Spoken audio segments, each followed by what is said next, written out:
मसीह यीशु के बाबरकत और पुरफज़ल नाम में आप सबकी खिदमत में इरफान अजीज़ का सलाम। मेरे अजीज़ों, आज एक बार फिर आपकी खिदमत में एक नई वीडियो के साथ हाज़िर हूँ और इस वीडियो का मकसद है कि आपकी ज़िंदगी का मकसद क्या है। एक इंसान और उसकी ज़िंदगी का मकसद उसे जानना बड़ा ज़रूरी है कि मैं इस दुनिया में क्यों आया हूँ और मेरी ज़िंदगी का मकसद क्या है।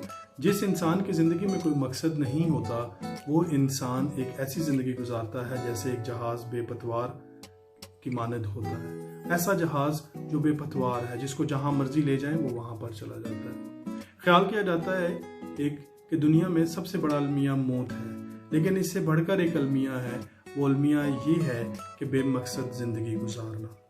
मेरे अजीज़ों, इंसानी शरिस्त का ये खासा है और वो छोटे छोटे मसाइल में अंगेज हो जाते हैं, उनकी तवज्जो मुंतशिर हो जाती है और हम अपनी ज़िंदगी को अपनी ज़िंदगी के मामूली मसरूफियात में इतना इन्वॉल्व कर लेते हैं, एंगेज कर लेते हैं कि हम अपने ज़िंदगी के मकसद को नहीं जानते हैं। आम तौर पर इंसान को काम की ज़्यादती नहीं थकाती है, लेकिन जब कोई इंसान बेमकसद काम करता है तो वो उसको बदनी तौर पर निचोड़ कर रख देता है। बल्कि अगर आप उसे देखें तो वो उनकी ज़िंदगी में उसकी खुशियाँ तक वो अपनी ज़िंदगी से उसे महरूम रह जाता है। मकसद को जानना कि मैं इस दुनिया में क्यों आया हूँ मेरे लिए बहुत अहम है और इसके लिए मुझे एक इंसान होते हुए, ईमानदार होते हुए उस मकसद को ढूंढने की, पहचानने की भी ज़रूरत है। किताब मुकद्दस में मत्ती रसूल की मार्फत लिखा गया इंजीली बयान बड़ा खूबसूरत, जिसमें खुदावंद यीशु मसीह ने फरमाया, उसके 7वें बाब की 7वीं और 8वीं आयत में यूं मरकूम है, मांगो तो तुमको दिया जाएगा, ढूंढो तो पाओगे, दरवाजा खटखटाओ तो तुम्हारे वास्ते खोला जाएगा। क्योंकि जो कोई मांगता है उसे मिलता है और जो ढूंढता है वो पाता है, जो खटखटाता है उसके वास्ते खोला जाएगा। मैं आपको मेरे अजीजों आज इनकरेज करूंगा, 6 उन बुनियादी तरीकों के बारे में बताऊंगा जिसके जरिए से आप अपनी जिंदगी के मकसद को रिगेन कर सकते हैं, दोबारा से हासिल कर सकते हैं। हो सकता है कि आप अपनी जिंदगी में किसी जगह पर खो चुके हो और आपकी जिंदगी एक बेपतवार जिंदगी की मानद हो, एक जहाज की मानद हो, लेकिन यकीन रखिए कि आप जब अपनी जिंदगी के मकसद को जान लेंगे तो फिर उसके जरिए आप अपने होने को जान लेंगे कि मैं इस दुनिया में क्यों आया हूँ।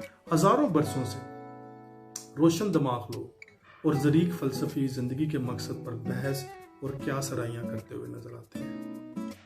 बेशक फ़लसफ़ा एक अहम मज़मून है, उसकी अपनी एक अफादियत है, उसकी अफादियत को किसी भी जगह पर इग्नोर नहीं किया जा सकता। लेकिन जब ज़िंदगी के मकसद के तयन की बात आती है तो नहायत आला दिमाग, फ़लसफ़ी दिमाग और इंटेलिजेंट लोग, इंटेलेक्चुअल लोग वो महज अंदाजे लगाते रह जाते हैं और क्या सराहियाँ करते रह जाते हैं। जिंदगी की मकसद की तलाश के लिए यकीनन लोगों ने हजारों साल से अपने आप के लिए उन्होंने वो कोशिश है और उसके लिए उन्होंने कोशिश होते होते बहुत सारी जगहों पे वो हैरान कुन भी रहे हैं उसके लिए और परेशान भी हैं उसके लिए। बाज़-औक़ात इंसान मुख्तलिफ कुतब का इसके लिए सहारा लेता है, बाज़-औक़ात इंसान मुख्तलिफ फिल्मों का इसके लिए सहारा लेता है, बाज़-औक़ात इंसान मुख्तलिफ सेमिनार्स का सहारा लेता है और वो इस मकसद के लिए कोशिश रहता है कि मैं अपने मकसद को, ज़िंदगी के मकसद को खोज सकूं, मैं ज़िंदगी के मकसद को हासिल कर सकूं।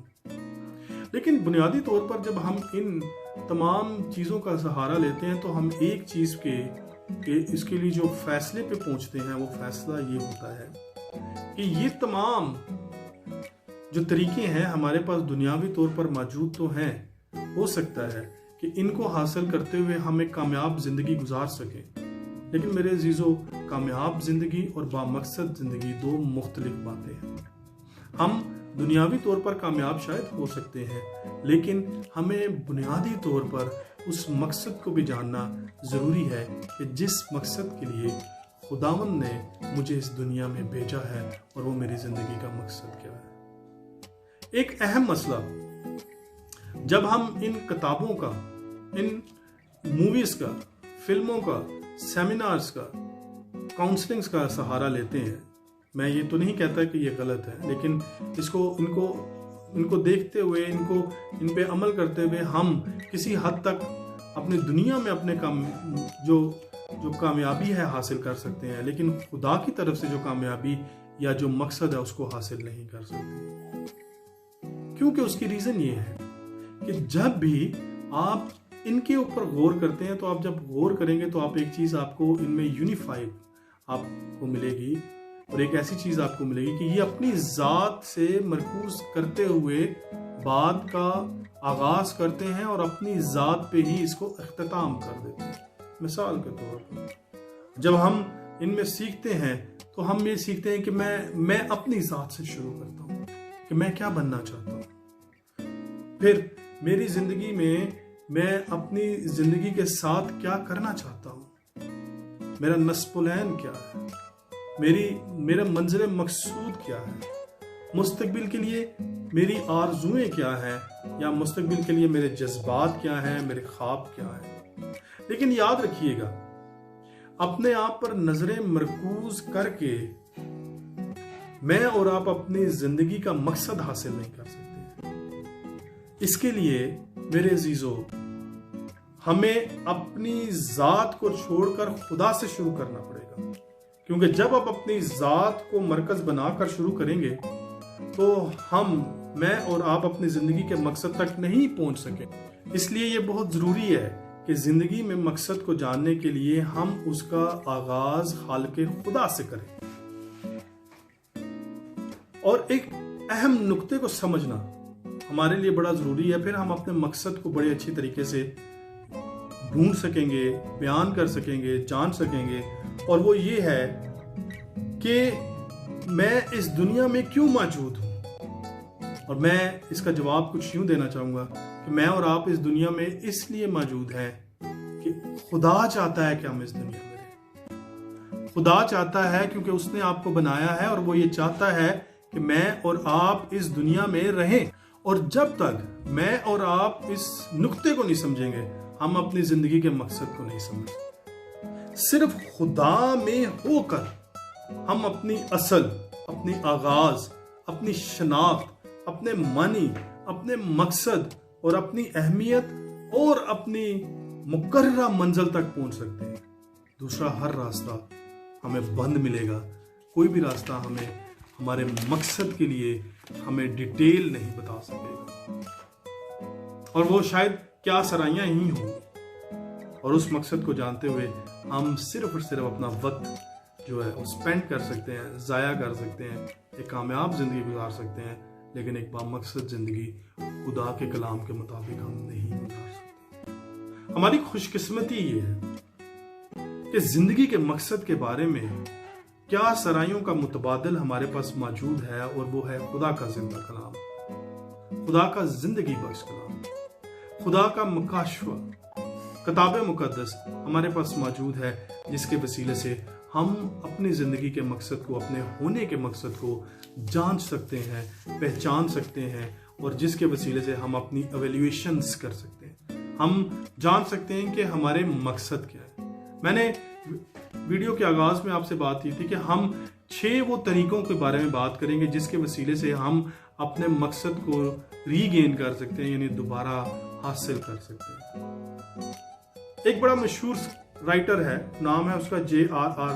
टॉलकिन, और उसकी एक बहुत खूबसूरत बुक है the Lord of the rings, जिसमें वो उसकी क्लासिकल बुक है, और उसमें वो एक नज़म लिखता है, और नज़म लिखते हुए उसमें एक लाइन कहता है, not all who wander are lost, कि वो तमाम लोग जो बेमकसद जिंदगी गुजार रहे हैं खो नहीं जाते। ये मेरे पे और आप पे भी इम्प्लीमेंट होता है। शायद आज हम भी इसको अगर अपने ऊपर अप्लाई करें, इम्प्लीमेंटेशंस करें, तो शायद हम भी किसी जगह पर अपने आप को समझें कि मैं खो चुका हूं।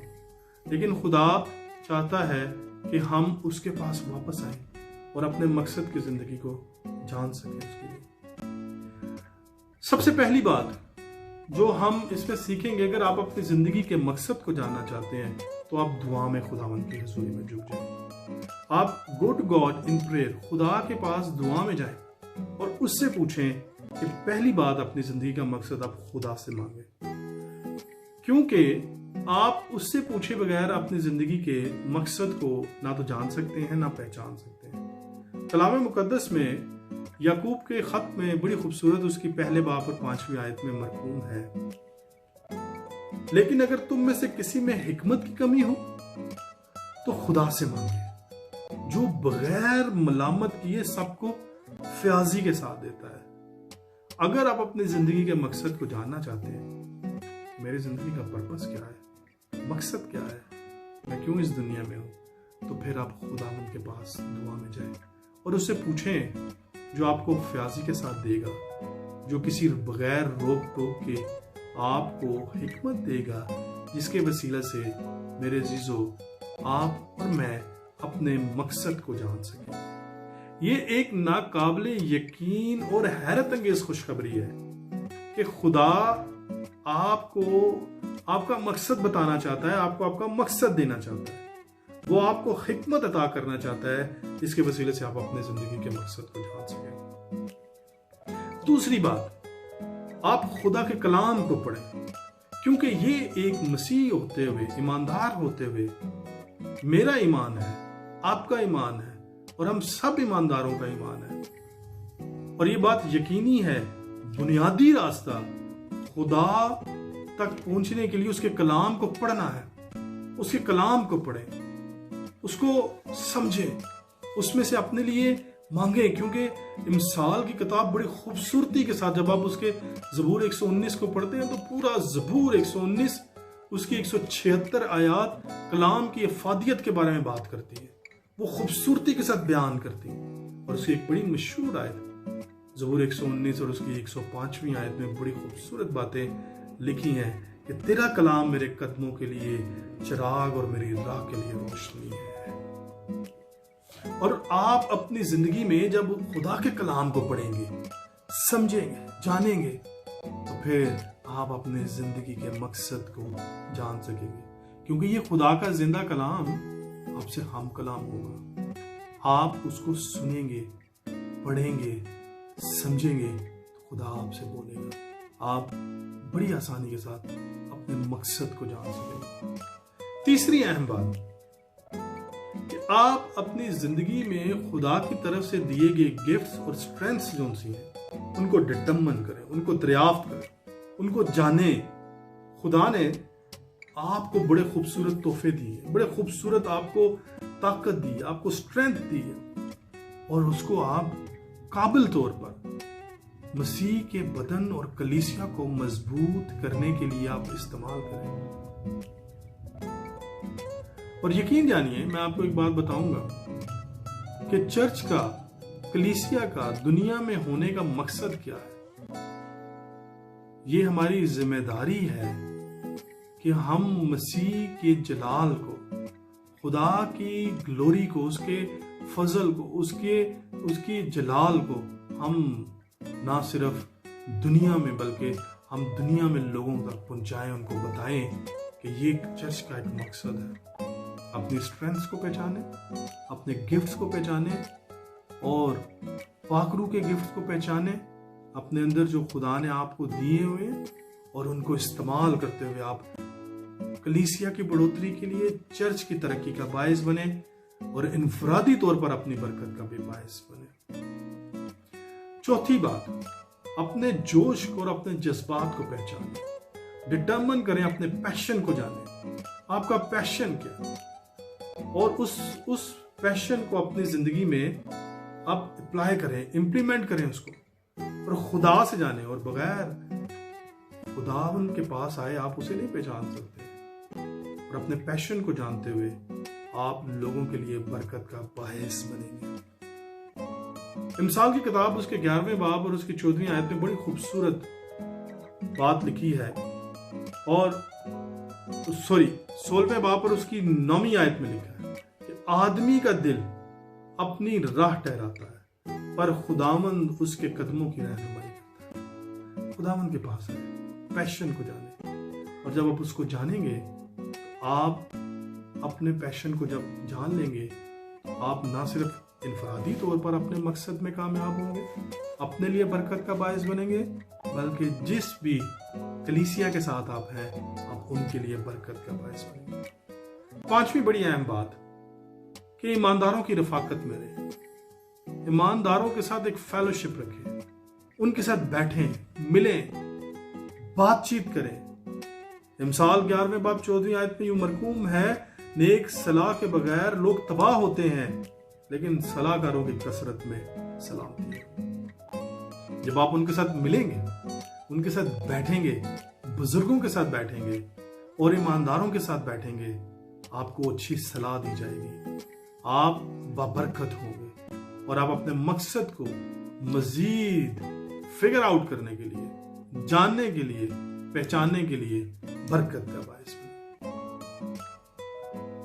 छठी बात, तन्हाई में वक्त गुजारें, आइसोलेशन में कुछ वक्त रहें।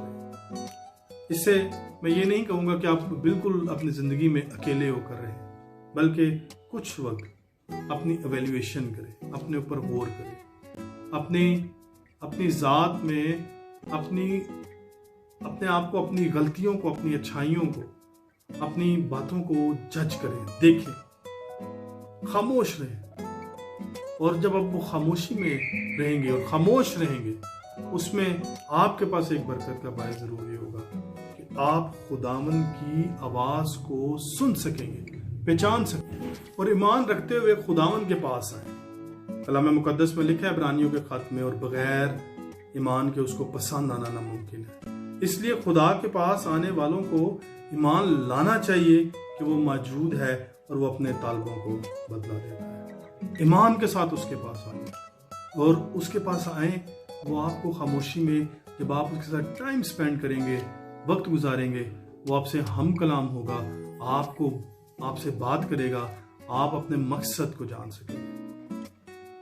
सबसे आखिर में खुदा पर भरोसा रखें, ट्रस्ट गॉड, और उसके पर भरोसा रखें। मेरे अजीजों, मैं और आप तो कंफ्यूज हो सकते हैं, लेकिन आपके लिए खुदा कंफ्यूज नहीं है। खुदा आपका मकसद आपको बताना चाहता है और वो चाहता है कि इस मकसद को जानने के लिए आप उसके पास आए। किसी भी चीज के इजाद को उसके मौजद से बेहतर कोई भी बयान नहीं कर सकता, और मेरा और आपका जो मौजद है, इस कुल कायनात का जो मौजद है, इजाद करने वाला है, मौजूद है, वो खुदावंद है। और खुदा ही हमारे मकासद को हम पे बयान कर सकता है। बाकी सब बातें क्या सराहियां हैं, वो बातें हैं जो हम दुनियावी तौर पर सोच समझ रखते हुए ज़रूर सोचते हैं, लेकिन फिर वही बात दोहराऊंगा कि उन बातों को इम्प्लीमेंट करते हुए शायद हम एक कामयाब जिंदगी गुजार सकते हैं, लेकिन बामकसद नहीं। खुदावंद आप सबको बरकत दे और अपने जलाल के लिए कसरत से इस्तेमाल करें। आमीन।